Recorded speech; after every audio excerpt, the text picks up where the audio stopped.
Mesdames et messieurs, bonsoir, ravi de vous retrouver et une nouvelle édition de Direct pour ce mardi 28 juin 2022. L'édition d'aujourd'hui sera consacrée aux relations égypto-arabes et à la visite du président Abdel Fattah el-Sisi au sultanat d'Oman et à Bahreïn. On va commencer par un premier reportage qui concerne la visite du président Abdel Fattah el-Sisi au sultanat d'Oman aujourd'hui, où il s'est entretenu avec des représentants du monde des affaires et des chefs de grandes entreprises du sultanat d'Oman, avec la participation d'un nombre de hauts responsables omanais et de représentants de diverses agences gouvernementales concernées. Un reportage.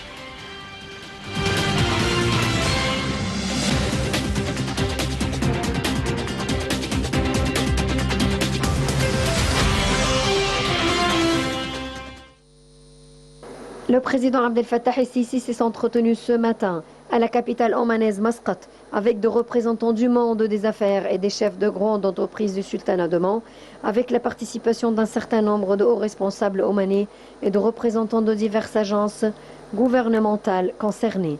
La réunion a commencé par la présentation d'un film documentaire sur la marche du développement et des réalisations économiques en Égypte ces dernières années. La ministre de la Planification et du Développement économique, Dr Hala Saïd, a passé en revue les mécanismes et les opportunités d'investissement disponibles en Égypte dans tous les secteurs. Le président el-Sisi s'est félicité de la réunion, qui incarne l'esprit de coopération fraternelle distinguée entre l'Égypte et le sultanat d'Oman, soulignant le souci de l'Égypte au cours de la période à venir de développer les relations de coopération économique et commerciale avec le monde des affaires et les entreprises omanaises et de développer les investissements conjoints pour contribuer à soutenir le processus de développement économique des deux pays frères.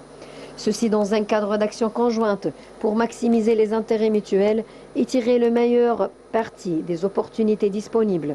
Le chef de l'État a également salué l'évolution positive des relations économiques et commerciales entre les deux pays frères au cours de la dernière période, expliquant à cet égard les diverses opportunités d'investissement offertes par les méga-projets mis en œuvre en Égypte, au premier rang desquels l'axe de développement de la zone du canal de Suez, qui comprend plusieurs zones industrielles et une importante logistique, qui offre des opportunités prometteuses aux entreprises omanaises désireuses de profiter de la position stratégique de l'Égypte. Le président el-Sisi a souligné que le saut qualitatif qui a eu lieu en Égypte récemment dans les différents secteurs de développement reflète la ferme volonté de l'État de parvenir à un développement durable, ce qui aura des répercussions positives sur le renforcement des relations bilatérales entre l'Égypte et le sultanat d'Oman. De leur côté, de hauts responsables et hommes d'affaires omanais ont exprimé leur honneur de rencontrer le président el-Sisi, soulignant leur aspiration à discuter des possibilités de maximiser la coopération entre les deux pays, notamment avec la disponibilité de nombreux domaines et des opportunités d'investissement prometteuses en Égypte, notamment les énergies renouvelables, les ports, le transport maritime, le transport, le tourisme, la construction, le développement immobilier et l'industrie automobile, en plus de la possibilité de bénéficier d'accords de libre-échange liant l'Égypte avec les pays africains et européens pour accéder à ces marchés.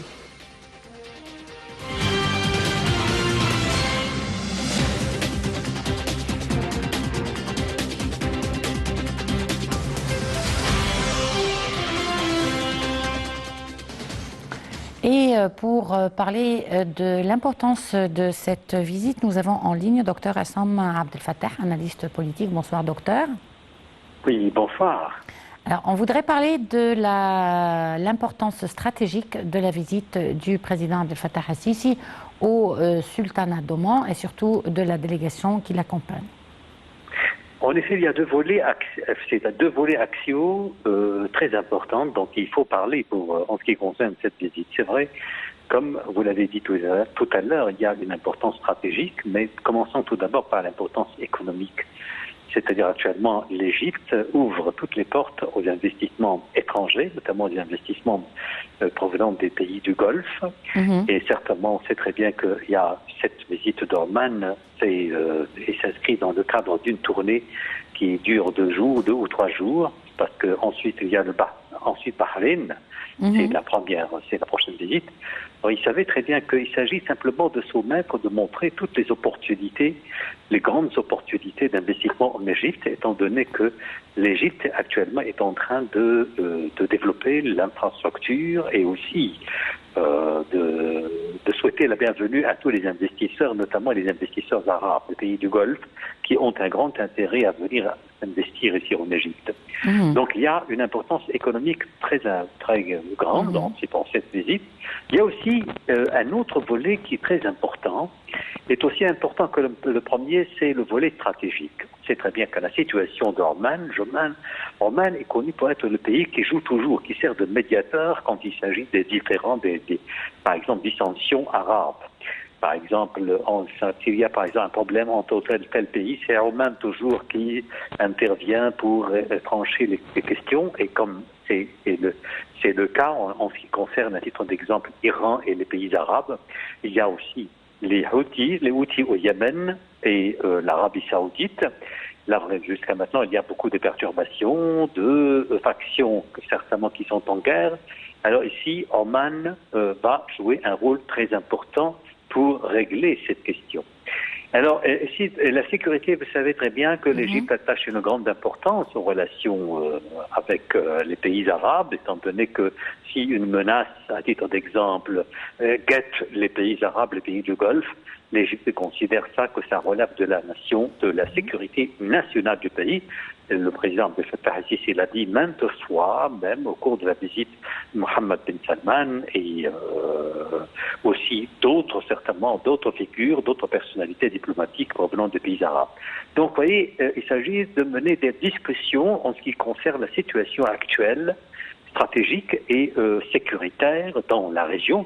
Parce que là, vraiment, cette région-là, c'est au Yémen et Bab el-Mandab. C'est une région en fait enflammée à cause d'un conflit qui jusqu'à maintenant dure dans plusieurs années. Jusqu'à maintenant, il n'a pas encore été réglé. Bon, vous avez mentionné tout à l'heure que les pays du Golfe avaient intérêt à investir en Égypte. Pourquoi ? Pourquoi ? Parce que actuellement il y a d'énormes projets, l'infrastructure est déjà prête pour les projets d'investissement et les grands projets qui pourraient toujours être des projets très rentables qui rapportent beaucoup de richesses à ces pays.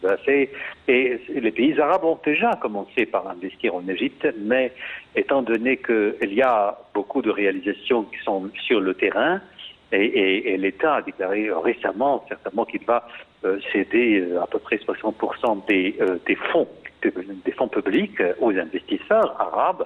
Donc, ça veut dire que l'atmosphère est très favorable à davantage d'investissements. Et les projets actuels qui ont été proposés aux investisseurs sont des projets prometteurs. Est-ce que vous pouvez nous donner une idée sur la taille des investissements arabes en Égypte et dans quel domaine ils opèrent ? Je n'ai pas exactement de chiffres, mais je pourrais vous dire que c'est-à-dire que surtout parce qu'il ne faut pas oublier que les investissements pas seulement se concentrent sur l'Égypte, mais il y a aussi des investissements par des Égyptiens à Oman, et notamment dans le secteur de construction. Le secteur de construction, enfin, le secteur des affaires relativement aux travaux de construction est fort et de renommée majeure ici en Afrique et dans les pays arabes. Alors, en ce qui concerne les projets ici en Égypte, vous avez sur le plan, à titre d'exemple, le secteur privé pourrait toujours, vous avez que l'alimentation, par exemple, il y a de grands projets là. Et puis, il y a autre chose en ce qui concerne l'industrie et l'agriculture et toutes les industries qui reposent de l'exploitation de l'énergie, étant donné que actuellement l'Égypte a entamé un grand projet pour l'exploitation de l'énergie solaire et aussi pour les recherches d'autres ressources. Il y a actuellement des projets qui relèvent, en effet, par exemple, nous avons le désert et que surtout autour du canal de Suez. Là, actuellement, c'est que on voit à titre d'exemple des universités dans le secteur de l'éducation aussi. Vous savez qu'il y a l'éducation et l'enseignement privé. Il y a beaucoup d'investisseurs arabes qui sont venus investir dans ce domaine. Nous avons par exemple une université qui se trouve au Sinaï, à laquelle ont participé beaucoup d'hommes d'affaires saoudiens. Bon, d'après la délégation qui accompagne le président dans cette tournée, quels seront les domaines prioritaires de la coopération entre l'Égypte, Bahreïn et Oman? Moi, j'imagine que c'est un peu parti investissement, c'est investissement et économie, d'après la délégation qui accompagne le président. Et puis après, la sécurité. C'est pour ça que je dis qu'il y a un axe sécuritaire très important, parce que actuellement, il y a des menaces, comme je vous dis, qui pèsent sur la sécurité nationale. On sait très bien qu'il y a Oman se situe dans un endroit où il y a à côté du conflit entre les Houthis et aussi à l'intérieur de Yémen et l'Arabie Saoudite. Et jusqu'à maintenant, toutes les instances internationales n'arrivent pas à trancher cette question.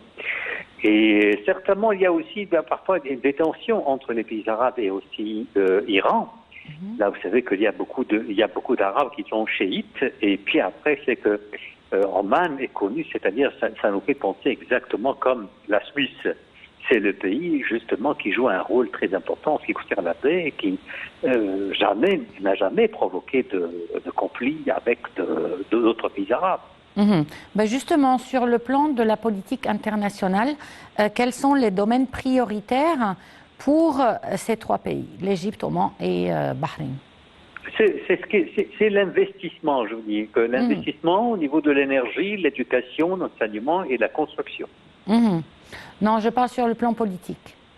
Sur quoi? Sur le plan politique. Sur le plan politique, ça vraiment, vous savez que nous avons actuellement, le monde arabe est plein de crises. Vous avez la crise Houthi, c'est-à-dire ça c'est numéro 1. Et vous savez, c'est-à-dire au nord, aussi au Liban, le Liban se trouve dans une situation fort critique, et passe par une crise. Et puis après, nous avons aussi en Irak, c'est la même chose avec l'Irak et l'Iran. Et puis après, nous avons la crise libyenne et le Soudan qui se trouve de l'autre côté de la mer Rouge. C'est très bien que le Soudan actuellement souffre de perturbations internes et actuellement il y a une nouvelle tension qui vient de surgir entre le Soudan et l'Éthiopie. Docteur Hassam Abdel Fattah, je vous remercie beaucoup pour cette intervention. Une petite pause et on se retrouve tout de suite après.